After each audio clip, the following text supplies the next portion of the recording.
Hi, my name is Precious, and one of my bachelor's of science is in psychology. Today, we're going to talk about something that has been glamorized for far too long, which is alcohol. More specifically, what alcohol does to your brain. I'm not going to talk about the fluffy, just drink in moderation story, but rather the hard truth that is backed by neuroscience. Let's start with this. Alcohol is a neurotoxin, meaning that it's literally poison to your brain. Ethanol, which is the active ingredient in alcohol, is a central nervous system depressant which can pass through the blood-brain barrier. This means that it goes straight to your brain and not in a good way. The truth is, even moderate drinking can cause brain shrinkage. A 2022 study published in Nature Communications showed that even drinking just a few drinks a week led to a shrinkage in brain volume. Earlier studies by Harper and Matsumoto,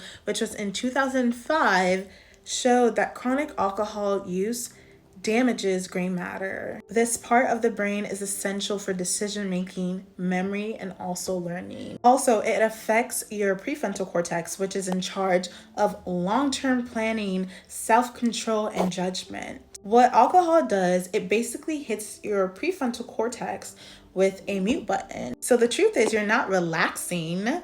You're disarming the part of the brain that is responsible for intention and clarity. Let's talk about alcohol's impact on brain health, and I'm going to break this down a bit further. The first one is neuroinflammation. Alcohol increases inflammation in the brain. This has been strongly linked to depression, anxiety, Alzheimer's, and other neurodegenerative diseases. Chronic inflammation impairs neural communication, and it also slowly erodes the brain's ability to adapt, process, and also repair itself. The second one is hippocampal damage. The hippocampus is your memory center of your brain, and alcohol reduces its volume. This is so important to know, especially for adolescents and young adults, because our brains are still developing. This damage is cumulative, and over time, it leads to poor memory retention. It also leads to slower learning and also even blackouts. The third and last one I'm going to talk about is reduced BDNF, which is brain-derived neurotrophic factors. This is essential for neurogenesis, which is new brain cell growth, and also brain plasticity, also known as neuroplasticity. Alcohol suppresses BDNF levels,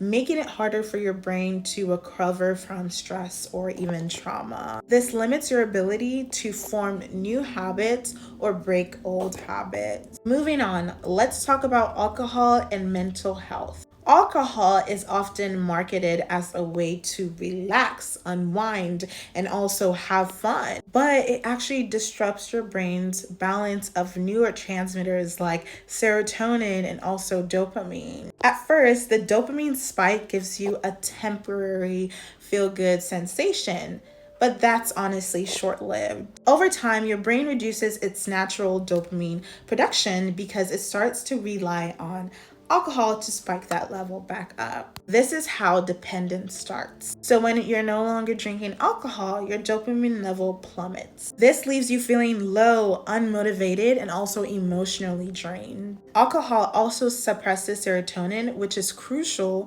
for mood regulation. That's why people who struggle with anxiety or depression often feel worse after drinking. So the calm that alcohol promises is just an illusion. Once the bud fades, the brain is left with a chemical imbalance. Alcohol also weakens your stress response system. So the more you drink and the more your body relies on alcohol instead of natural stress regulation systems like cortisol. So also parasympathetic activation. Over time, this blunts your ability to handle stress without external substances. So you think you're numbing the pain, but in reality, you're rewiring your brain to need poison just to feel at peace. Since we've talked about why alcohol is so toxic, now let's talk about why it's so normalized. Let's be honest, the normalization of alcohol is not accidental. The alcohol industry spends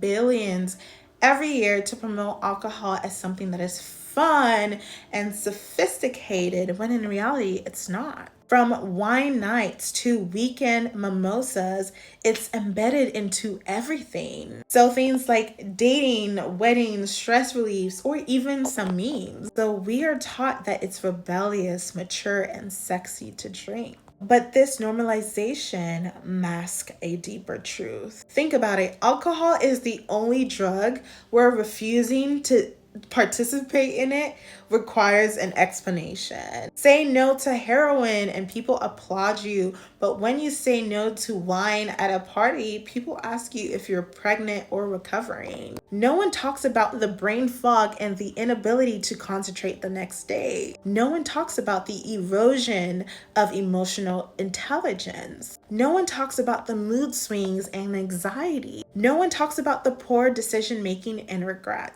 No one talks about the disconnection from your values and your goals. Just because it's socially acceptable doesn't mean it's neuroscientifically safe. In fact, the normalization of alcohol makes it a lot harder for people to recognize its impact on cognitive health and also mental health. It silences conversations and invalidates sober lifestyles. And it also keeps people trapped in a cycle that is painted as normal. You weren't born needing alcohol and you don't need it now. Your brain is incredible. It can heal, it can grow, it can transform, but only if you give it the chance to. And real self-care, it's not about numbing, it's about nourishing. I made a decision to avoid alcohol because I care about my brain, my body, and my future. And I want you to have the freedom to make that decision too, but from a place of knowledge and not of pressure. Let's normalize saying no.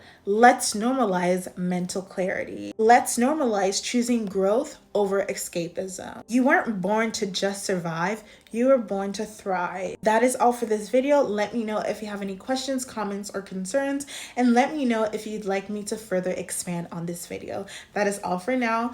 Bye.